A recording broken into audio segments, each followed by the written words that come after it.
Breaking news మొత్తానికి ఈరోజు భారత్ అయితే పాకిస్తాన్లో ఉన్న ఉగ్రవాది 9 స్థావరాలను కూడా ఇండియన్ ఎయిర్ ఫోర్స్ వెళ్ళి అటాక్ చేయడం మనం అందరం చూసాం. ఆపరేషన్ సింధూర్ అనే ఒక పేరుతోటి ఈ అటాక్ అయితే జరిగింది. అయితే ప్రస్తుతం పాకిస్తాన్ అంతటా కూడా ఒక దీపావళి సెలబ్రేషన్స్ అయితే చాలా ఘనంగా జరుగుతున్నాయంటే అయితే మనకి ఒక వార్త వినిపిస్తుంది. దీనికి సంబంధించి మరిన్ని వివరాలు మనతో పాటు చర్చించడానికి సీనియర్ జర్నలిస్ట్ భరద్వాజ్ గారు ఉన్నారు. ఆయనతో మాట్లాడదాం. సార్ చెప్పండి సార్, ఈరోజు పాకిస్తాన్లో ఉన్న ఉగ్ర సంస్థలన్నింటిని కూడా మన ఇండియన్ ఎయిర్ ఫోర్స్ అటాక్ చేసింది అర్ధరాత్రి సమయంలో. దాదాపు 9 స్థావరాలపైన అటాక్ చేశారు. 100కి పైగే ఉగ్రవాదులు చనిపోయారంటూ కూడా చెప్తున్నారు. అవును, 100 మంది చనిపోయారు అని చెప్తున్నారు, కానీ పాకిస్తాన్ ఎందుకు సెలబ్రేట్ చేసుకుంటుంది దీన్ని? అంటే మీరు చెప్పిన దానిలో ఒక గందరగోళం ఉంది. భారత ప్రభుత్వం అక్కడ అటాక్ చేసింది. అటాక్ చేసి ఎక్కడ అటాక్ చేసింది? పాకిస్తాన్ మీద కాదు, పాక్ ఆక్రమిత కాశ్మీర్ మీద. పాక్ ఆక్రమిత కాశ్మీర్లో ఉన్నటువంటి కొన్ని టెర్రరిస్ట్ అవుట్ఫిట్స్ మీద దాడి చేసి జైషే మహమ్మద్ సంబంధించినటువంటి 100 మందిని మేము చంపామని ప్రకటించారు.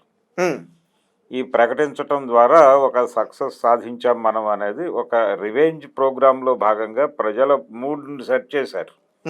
అంటే ఇటీవల జరిగినటువంటి కాశ్మీర్లో జరిగినటువంటి ఒక సంఘటనలో 27 మందిని ఒక ఉగ్రవాద సంస్థ, దాని పేరు జైషే మహమ్మద్ కాదు, అది రెసిస్టెన్స్ ఫ్రంట్ అనేటువంటి సంస్థ నేను చేశాను అని ప్రకటించింది. ఆ సంస్థకి సంబంధించినటువంటి వివరాలు, ఆ సంస్థని ఎలా కంట్రోల్ చేసే ప్రయత్నం చేస్తున్నారు అనే దానికంటే కూడా సంఘటన జరిగిన రోజే సర్జికల్ దాడులు జరగాలి పాకిస్తాన్ మీద.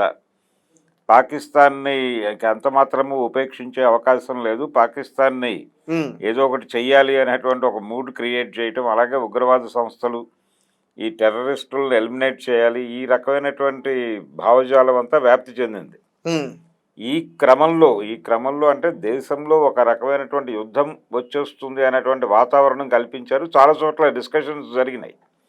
అలాగే ముస్లిం పాపులేషన్ హెవీగా ఉన్నటువంటి ఊళ్ళల్లో కొంచెం భయాందోళనలు పెరిగినాయి. అంటే పాకిస్తాన్ మూలాలు ఉన్నటువంటి వాళ్ళందరినీ, లేకపోతే ఎటువంటి ఆధారము లేకుండా ఈ దేశంలో ఉంటున్నటువంటి ఇస్లాం మతానికి చెందినటువంటి వాళ్ళందరినీ కూడా వాళ్ళ రూట్స్ ఎక్కడున్నాయో వెరిఫై చేసి అక్కడికి పంపించేస్తాం అన్న పద్ధతిలోనూ రకరకాల ప్రచారాలు జరిగినాయి.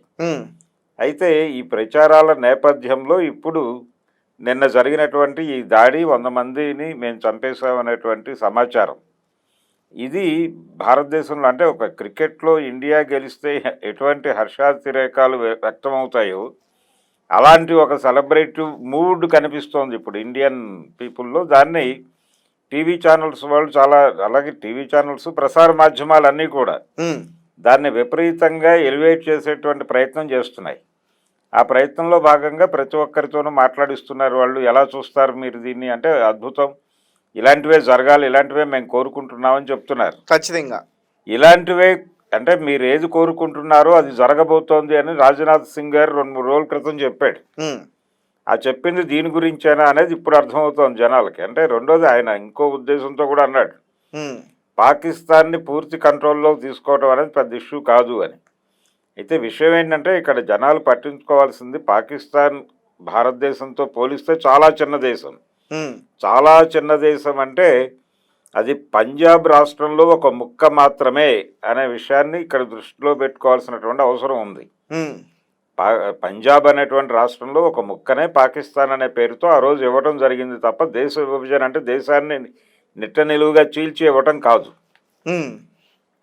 ఇప్పుడు పాకిస్తాన్ ఆక్రమణలో కొంత కాశ్మీర్ ఉంది, అలాగే భారత్ ఆక్రమణలో ఉన్నటువంటి కాశ్మీర్ గురించి మనం మాట్లాడుకుంటున్నాం. ఇది భారత్ ఆక్రమిత అని ఎందుకు అంటున్నానంటే, నిజానికి అక్కడ ఉన్నటువంటి లోకల్ నేటివ్ పీపుల్ అభిప్రాయం ఏమిటి? ఆ రోజున భారతదేశానికి స్వతంత్రం ప్రకటించిన రోజున వాళ్ళ అభిప్రాయం ఏం చెప్పారు? ఆజాదీ కాశ్మీర్ అన్నారు. కాశ్మీర్ అనేది ప్రత్యేక దేశంగా ఉంటుంది, అది పాకిస్తాన్తో కానీ లేకపోతే భారతదేశంతో కానీ కలిసి ఉండదు, ఇది ఒక ప్రత్యేక దేశం అన్నారు. అది కుదరదు అన్నారు. ఫైనల్గా ఇండియన్ గవర్నమెంట్ అక్కడ దృష్టి పెట్టింది. జవహర్లాల్ నెహ్రూ గారు రకరకాల పద్ధతుల్లో వాళ్ళని కంట్రోల్లోకి తీసుకునే ప్రయత్నం చేశాడు, విజయం సాధించాడు. వాళ్ళకి చాలా హామీలు ఇచ్చాడు, అలాగే ప్రత్యేక ప్రతిపత్తి ఉంటుందన్నాడు, అలాగే మిమ్మల్ని కావాలంటే ఇక్కడ ప్రధానమంత్రిగా కూడా మాట్లాడగలను అని చెప్పి అన్నాడు ఆయన. ఇలా రకరకాల హామీల మధ్య కాశ్మీర్ని భారత్ కంట్రోల్లోకి తీసుకుంది. ఈ తీసుకోవటం అనే ప్రక్రియని ఇంకొంచెం అంటే ఆయన ఇచ్చినటువంటి కొన్ని వెసులుబాట్లు, కొన్ని ప్రత్యేక ప్రతిపత్తులు, ఆర్టికల్ 370 పేరుతో ఇచ్చినటువంటివి అవన్నీ పూర్తిగా రద్దు చేసి కాశ్మీర్ని భారత్లో అంతర్భాగంగా మార్చేశాం, కాశ్మీర్ మనదే అని చెప్పి దేశ ప్రజలందరిలోనూ ఒక సెలబ్రేటివ్ మూడ్ని చూసింది భారతీయ జనతా పార్టీ అధికారంలోకి వచ్చిన తర్వాత మోడీ గారు. ఈ క్రమం అంటే కాశ్మీర్లో శాంతిని తీసుకొచ్చాం మేము, కాశ్మీర్లో 3 రంగుల జెండా ఎగరేసే పరిస్థితి వరకు లేదు కానీ ఇప్పుడు ఎగరేయగలం అని చెప్పి కాశ్మీర్లో విపరీతంగా ఎన్కౌంటర్లు జరిగినాయి, చాలా మందిని చంపేశారు మోడీ గారు అధికారంలోకి వచ్చిన తర్వాత. ఈ క్రమంలో ఒక రకంగా అణచివేత కార్యక్రమాలు విపరీతంగా జరిగినాయి. ఈ అణచివేతల నుంచి ఒక సైలెన్స్ పుట్టింది అక్కడ. ఆ సైలెన్స్నే శాంతి అని చెప్తున్నాడు ఆయన. ఆ శాంతి అని చెప్పి, ఆ శాంతి ఉంది ఇక్కడ అని చెప్పి అక్కడ కార్పొరేట్లకి కాశ్మీర్ని అప్పచెప్పే ప్రయత్నం మొదలుపెట్టాడు ఆయన. ఈ ప్రాసెస్ అంటే అభివృద్ధి పదంలోకి మేము కాశ్మీర్ని తీసుకెళ్తున్నాం అని మాట్లాడాడు ఆయన. కానీ నిజానికి అక్కడ వచ్చినటువంటి శాంతి బలవంతపు శాంతి తప్ప ఆర్గానిక్గా అక్కడ స్వభావ సిద్ధంగా ఏర్పడినటువంటి శాంతి కాదు. వాళ్ళ ఆకాంక్షలు నెరవేరి వాళ్ళ జీవితాలు మెరుగుపడి హాయిగా ఉన్నాం మనం అనుకుంటూ వచ్చినటువంటి శాంతి కాదు అది. చంపేస్తామని బెదిరించి శాంతిని తీసుకురావడం అనేది కరెక్టా అనేది ఒక చర్చ. ఇప్పటికీ అక్కడ ఉన్నటువంటి నేటివ్ పీపుల్లో, కాశ్మీరీల్లో భారతదేశం పట్ల, భారత ప్రభుత్వం పట్ల పూర్తి స్థాయి విశ్వాసం లేదు అనేది ఒక నిశ్చిత అభిప్రాయం. అందుకని దానికి నిదర్శనమే ఇప్పుడు మొన్న జరిగినటువంటి ఉగ్రదాడి కూడా లోకల్స్ సపోర్ట్ లేకుండా అది జరిగే అవకాశమే లేదు. అవును, ఖచ్చితంగా లోకల్ సపోర్ట్ ఉంది కాబట్టే బోర్డర్ దాటి లోపలికి వచ్చి వాళ్ళు అటాక్ చేయగలిగారు. రెక్కీ చేశారు. అదేదో 10 నిమిషాల్లోనో పావు గంటలోనో డిసైడ్ చేసుకుని చేసినటువంటి యాక్షన్ కాదు అది. అవును, చాలా క్లియర్గా వాళ్ళు అక్కడ రెక్కీ చేశారు, పద్ధతిగా అంతా అబ్జర్వ్ చేసి జరిగింది. లోకల్ సపోర్ట్ ఖచ్చితంగా ఉంది, 2 లోకల్స్ ఉన్నారనే వార్త కూడా తెలుసు మనకి. కాబట్టి ఈ లోకల్స్ ఎందుకు సపోర్ట్ చేస్తున్నారు వాళ్ళని, ఎందుకు వాళ్ళకి షెల్టర్లు ఇస్తున్నారు, లేకపోతే వాళ్ళకి ఎందుకు ఆ ప్యాసేజీలు అవన్నీ ఏర్పాటు చేస్తున్నారు అనేది పరిశీలించాలి కదా. అది పరిశీలించకుండా ఎక్కడో పాక్ ఆక్రమిత కాశ్మీర్లో ఉన్నటువంటి జైషే మహమ్మద్ తాలూకా వాళ్ళని 100 మందిని చంపేశాం అంటే దాన్ని సెలబ్రేట్ చేసుకునే పరిస్థితిలో మనం ఉండటం అనేది నిజంగానే దౌర్భాగ్యం. ఇప్పుడు చేయవలసిన పని నిజంగా కాశ్మీర్ ప్రజలు ఎందుకు వాళ్ళకి ఇప్పటికీ అవకాశం కల్పిస్తున్నారు అనే దిశగా ఆలోచించి వాళ్ళకి ఏం కావాలి, ఏం కోరుకుంటున్నారు, వాళ్ళల్లో ఉన్నటువంటి అసంతృప్తి ఏమిటి అనేది వాళ్ళని కొట్టో భయపెట్టో కాదు, వాళ్ళతో ఒక డైలాగ్ నేర్పాలి. అంటే మీరు ఏమంటున్నారంటే కాశ్మీర్కి పూర్తి విముక్తిని అయితే తీసుకురావాలి. కాశ్మీర్కి పూర్తి విముక్తి అనే అసలు అక్కడ ప్రజలు మనోభావాలు ఏమిటి, వాళ్ళని కొట్టి చంపి ఒక శాంతిని తీసుకొచ్చారు, వాళ్ళని మౌనంలోకి నెట్టేసి శాంతిని తీసుకొచ్చామని వీళ్ళు చెప్పారు. అంటే మీరు ఏమంటున్నారంటే కాశ్మీర్లో ఉన్న ప్రజల్లో ఇంకా అటు ఇటుగా ఆలోచనలు ఉన్నాయి కాబట్టి అంచేత వాళ్ళు ఉగ్రవాదులు రావడానికి వీళ్ళు అవకాశం ఇస్తున్నారు, వాళ్ళకి హెల్ప్ చేస్తున్నారు.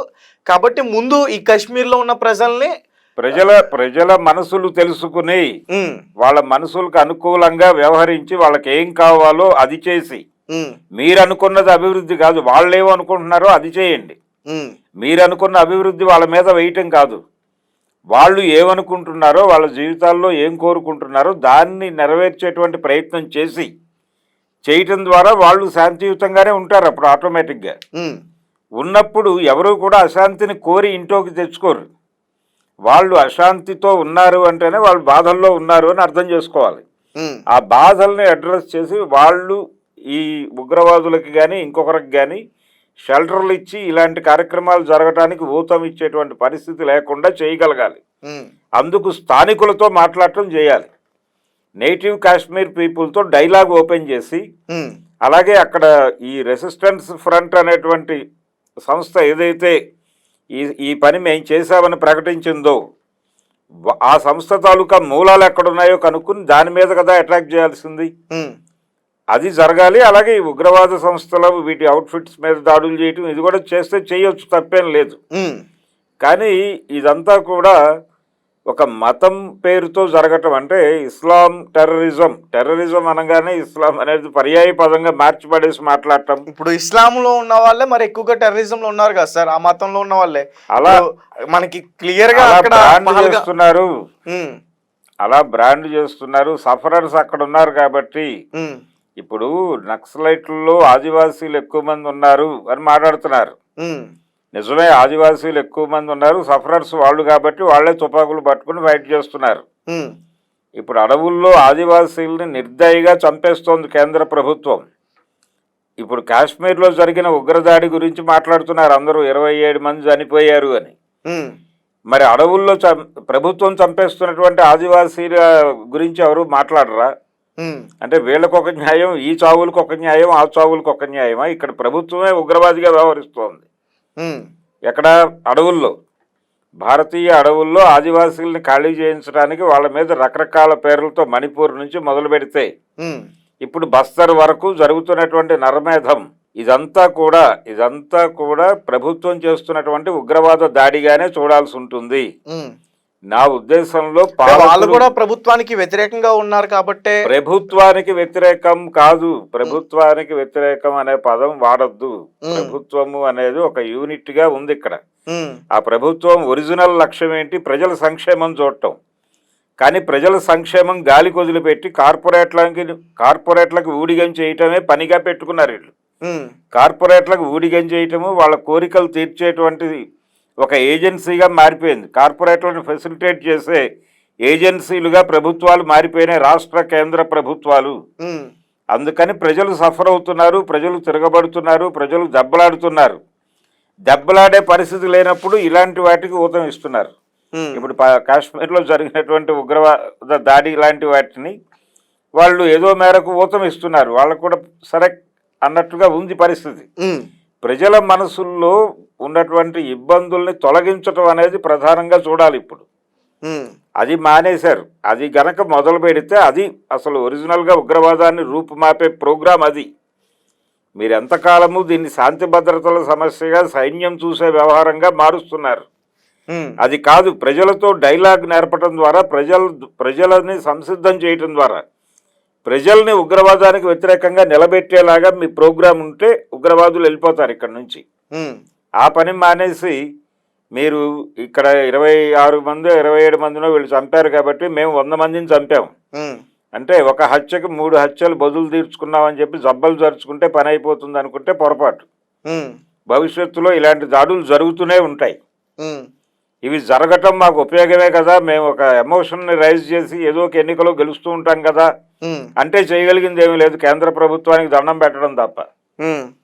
అందుకని పరిస్థితి చాలా గందరగోళంగా ఉంది. వెళ్లాల్సినటువంటి రూట్లో పరిష్కారం నిజమైనటువంటి పరిష్కారం దిశగా కాకుండా ఒక అబద్ధమైనటువంటి పరిష్కారం దిశగా కేంద్ర ప్రభుత్వం వేగంగా అడుగులేసేస్తోంది. అందులో భాగమే నిన్న జరిగినటువంటి ఆపరేషన్ సింధూరం. ఆ సింధూరా పేరుతో అక్కడ 100 మంది లష్కరే తోయిబా కదండి, జైషే మహమ్మద్, ఈ జైషే మహమ్మద్ అనేటువంటి సంస్థకు చెందినటువంటి 100 మందిని చంపేశామని చెప్పడం కూడా. ఇది జరిగిన తర్వాత వాళ్ళు ఎలా రియాక్ట్ అవుతారు అనేది చూడాలి.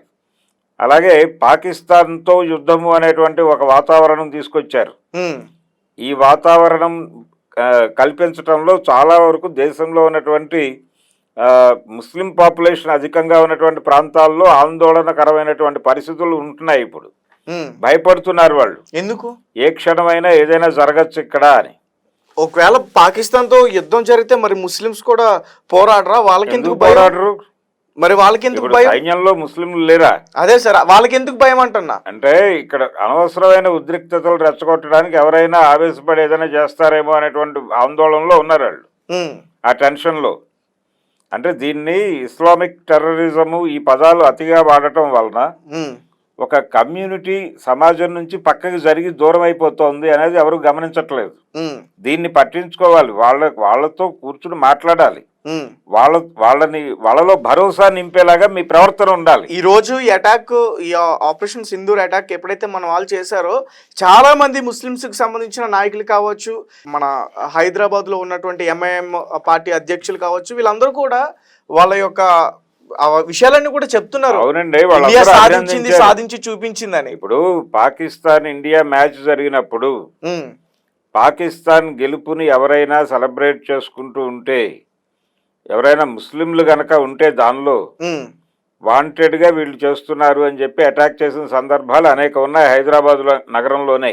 ఉమ్, కాబట్టి ఇది క్రికెట్ మ్యాచ్ కాదు, ఉమ్, ఇది జీవితాలకు సంబంధించిన సమస్య. రెండోది, ముస్లిం సమాజం విపరీతమైన భయాందోళనలతో ఉండటం మాత్రమే కాదు, సరెండర్ అయి ఉంది, ఉమ్, లొంగుబాటు ప్రకటించింది చాలా స్పష్టంగా హిందూ సమాజానికి. ఉమ్, ఆ లొంగుబాటు మనకి బాబ్రీ మసీద్ కేసు జడ్జిమెంట్ దగ్గర నుంచి తెలుసు. ఉమ్, వాళ్ళు బాబ్రీ మసీదు ప్లేస్లో గుడి కట్టుకోవడానికి అనుమతి ఇవ్వడానికి ముందు ఉమ్, మరి మీకు కూడా అక్కడే స్థలం కావాలా, ఇంకెక్కడైనా ఇచ్చినా పర్వాలేదా అని కోర్టు అడిగినప్పుడు ముస్లిం సంఘాలు చెప్పింది ఏమిటి ఆ రోజున అక్కడ, ఉమ్, మీరు మాకు ఇచ్చినా ఇవ్వకపోయినా ముందు అక్కడ ఆలయ నిర్మాణానికి అడ్డు లేకుండా ఉంటే చాలు, ఉమ్, మేము ఎక్కడా స్థలం కోరుకోవడం లేదు, ఇంకో నిర్మాణం ఏదో కట్టాలని కూడా అనుకోవడం లేదని చెప్పారు. వాళ్ళు అఫిడవిట్ ఇచ్చారు రిటర్న్గా. ఉమ్, అంటే ఆ మేరకు వాళ్ళల్లో ఆందోళన భయము నింపగలిగారు వీళ్ళు. ఉమ్, అదే కొనసాగుతోంది, ఇప్పటికీ సరెండర్ అయి ఉన్నారు. ఇప్పుడు ఓవైసీ మొన్న జరిగినటువంటి ఢిల్లీ ఎన్నికల్లో కూడా వీళ్ళు వెళ్ళి బీజేపీ తరఫున ప్రచారం చేశారు. అక్కడ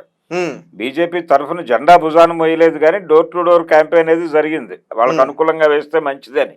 ఉమ్, ఈ విధంగా ముస్లిం పార్టీలు, చాలామంది ముస్లిం పెద్దలు కూడా కంట్రోల్ చేస్తున్నారు ఇప్పుడు బీజేపీ వాళ్ళు. ఉమ్, సరెండర్ అయ్యారు వీళ్ళు ఏదో మేరకు భయంతోనే. భయంతో లొంగ తీసుకోవటం అనేది అన్ని విధాలా అన్ని వేళలా మంచిది కదా. ఆ భయంతో లొంగ తీసుకోవటం వల్లనే మొన్న కాశ్మీర్లో ఈ పహల్గామ్ అనేటువంటి ఏరియాలో దాడి జరిగింది. ఉమ్, అక్కడ దాడి జరగటానికి కారణం మీరు భయోత్పాతాన్ని సృష్టించి ప్రజలని భయోత్పాతుల్ని చేసి కంట్రోల్లో తీసుకోవటం వలన జరిగింది. వాళ్ళందరూ అందుకని ఊతం ఇచ్చారు. ఉమ్, మీ మీద నమ్మకము భరోసా లేవు అక్కడ ప్రజలకి. ఉమ్, ఆ భరోసా లేకపోవడం వల్లనే వాళ్ళు ఇంకొకళ్ళకి ప్లేస్ ఇస్తున్నారు. ముందు దాన్ని రెక్టిఫై చేసుకోండి. దాన్ని రెక్టిఫై చేసుకున్న తర్వాత మీరు పాకిస్తాన్తో యుద్ధం చేస్తారా, ఉగ్రవాదులతో యుద్ధం చేస్తారా అనేది తర్వాత గొడవ. కానీ మరి ఒక పక్క వాళ్ళు వచ్చి దాడులు చేస్తా ఉంటే మనం కూడా చూస్తూ కూర్చోలేం కదా సార్. చూస్తూ పౌరులు కూడా పోతున్నారు కదా, చనిపోతున్నారు కదా. కూర్చోమని నేను అంటలేదు, చూస్తూ కూర్చోవద్దు, మీరు చేస్తే చేయండి. కానీ ఇక్కడ ప్రజలతో డైలాగ్ మొదలు పెట్టాలి కదా. ఇమ్మీడియట్ గా మీ యాక్టివిటీ ఏవై ఉండాలి, అక్కడ లోకల్స్ లో భరోసా నింపాలి మీరు. ఆ భరోసా నింపడానికి ఏం చేయాలి అనేది అడుగు ఇప్పటి వరకు పడలేదు. పైగా ఆ ఏరియాలో గతంలో ఉగ్రవాదుల్లో పనిచేశారు కొంతమంది అనే ఆరోపణలు ఉన్నటువంటి ఫ్యామిలీస్ ఉన్నాయి. వాళ్ళ ఇళ్ళు తగలబెట్టారు. అది ఇంకో తప్పు. వాళ్ళలో ధైర్యాన్ని నింపాల్సింది పోయి భయాన్ని నింపే ప్రయత్నం చేస్తున్నారు. ఇలాంటివి మానేసి కొంచెం అంటే ఈ జరిగినటువంటి దాడిని మనం ఎలా వాడుకుందాం అనే పిచ్చి మానేసి ఈ సమస్యని సమూలంగా రూపుమాపడానికి ఏం చేయాలి అనే దిశగా ఆలోచించాలి. అది ఆలోచించినప్పుడు ఇది ఏదో క్రికెట్ మ్యాచ్లో వాళ్ళు ఇద్దరు బ్యాట్స్మెన్ సెంచరీ చేశారు కాబట్టి మన దగ్గర ఒక బ్యాట్స్మెన్ ట్రిపుల్ సెంచరీ చేస్తే అద్భుతం అని అనుకుంటాం మనం. ఇప్పుడు అలాగే ఉంది, వాళ్ళు 27 మందిని చంపారు కాబట్టి మన వాళ్ళు 100 మందిని చంపారు, సూపర్ అని తొడగొట్టుకుని 100 మంది కూడా పాకిస్తాన్ పౌరులు కాదు కదా సార్, ఉగ్రవాద అవునండి, ఉగ్రవాదులే, నేను కాదని అంటలా. 100 మందిని చంపావని ఎందుకు బలంగా చెప్పేసుకుంటున్నారు వీళ్ళు? ఒక క్రెడిట్ రైటింగ్ లాగా మాట్లాడుతున్నారు. ఈ క్రెడిట్ రైటింగ్ లాగా మాట్లాడటం అనేది కూడా ఇబ్బందికరమైనటువంటి పరిస్థితే. వాళ్ళు పాకిస్తాన్ వాళ్ళు అని నేను అనటం లేదు, వాళ్ళు ఇస్లాం అని కూడా నేను అనటం లేదు. ఏది ఏవైనప్పటికీ మీరు ఒక లెక్క సెట్ చేసే ప్రయత్నం చేస్తున్నారు. ఒక ప్రాణానికి 3 ప్రాణాలు అన్న పద్ధతిలో ఈ రకమైనటువంటి ప్రతీకార దాడులు, ఇది రివెంజ్ ప్రోగ్రాము అది కాదు చేయవలసింది. ముందు కాశ్మీర్ ప్రజల ఆకాంక్షలు ఏమిటో తెలుసుకుని ఏడవండి, అక్కడ చేయండి. మీరు కూడా ఉగ్రవాదులుగానే బిహేవ్ చేస్తోంది కేంద్ర ప్రభుత్వం కూడా. నేను ఇందాకే సారూప్యత తీసుకొచ్చా. అక్కడ అడవుల్లో ఆదివాసీల పట్ల మీరు వ్యవహరిస్తున్న తీరుకి కాశ్మీర్లో ఉగ్రవాదులు వ్యవహరిస్తున్న తీరుకి పెద్ద తేడా ఏం లేదు. మీకు ఒక ప్రయోజనం కోసం ఇక్కడ ఆదివాసుల మీద దాడి చేస్తున్నారు, అక్కడ వాళ్ళు కూడా ఒక ప్రయోజనం కోసమే దాడి చేస్తున్నారు. వాళ్ళ దాడిని మళ్ళీ మీరు ఇంకో ప్రయోజనం కోసం వాడుకుంటున్నారు. ఇది తప్పు. ఈ తరహా ధోరణిలో ఈ ప్రభుత్వం వెళుతోంది. ఇది ఖచ్చితంగా ప్రజలు వ్యతిరేకించి తీరాల్సినటువంటి ఒక సందర్భం. ఉగ్రవాద దాడిని సమర్థించమని నేను అనటం లేదు. అలాగే నిన్న జరిగినటువంటి ఆ 100 మందిని చంపటం అనేది మహత్కార్యం అని కీర్తించను, కానీ అది కూడా జరిగితే జరగవచ్చు, తప్పేం లేదు. కానీ ప్యారలల్గా అక్కడ జరగవలసినటువంటి అక్కడ కాశ్మీరీ నేటివ్ పీపుల్ వాళ్ళల్లో ఒక మనోధైర్యాన్ని నింపాల్సినటువంటి బాధ్యత కూడా కేంద్ర ప్రభుత్వం మీద ఉంది అనే దాన్ని గుర్తుపెట్టుకుని వ్యవహరించాలి. రైట్, థ్యాంక్ యూ భరద్వాజ్ గారు. సో మరి జర్నలిస్ట్ భరద్వాజ్ గారు మాట్లాడిన మాటలు మరి మీరు ఏకీభవిస్తున్నారా? ఆయన మాట్లాడిన దాంట్లో ఎంతవరకు వాస్తవాలు ఉన్నాయి అనే విషయాన్ని మాకు కామెంట్ రూపంలో తెలియపరచండి. అండ్ అలాగే మొత్తం కూడా భారతదేశం మొత్తం కూడా ఇప్పుడు ఏదైతే ఆపరేషన్ సింధూర్ ఈ ఇండియన్ ఎయిర్ ఫోర్స్ అటాక్ చేసిందో మొత్తం కూడా భారతదేశంలో ఉన్న ప్రజలందరూ కూడా చాలా రెస్పెక్ట్ఫుల్గానే దీన్ని తీసుకున్నారు. ఎందుకంటే మన భారతీయ పౌరుల్ని 27 మందిని ఉగ్రవాద సంస్థలకు సంబంధించి వాళ్ళందరూ కూడా వచ్చి ఇక్కడ అటాక్ చేసి చంపేయడం ఇదే చాలా చాలా దారుణమైన పరిస్థితి. సో దానికి ధీటుగానే వాళ్ళపైన ప్రతీకారం అయితే తీసుకున్నారు. ఇందులో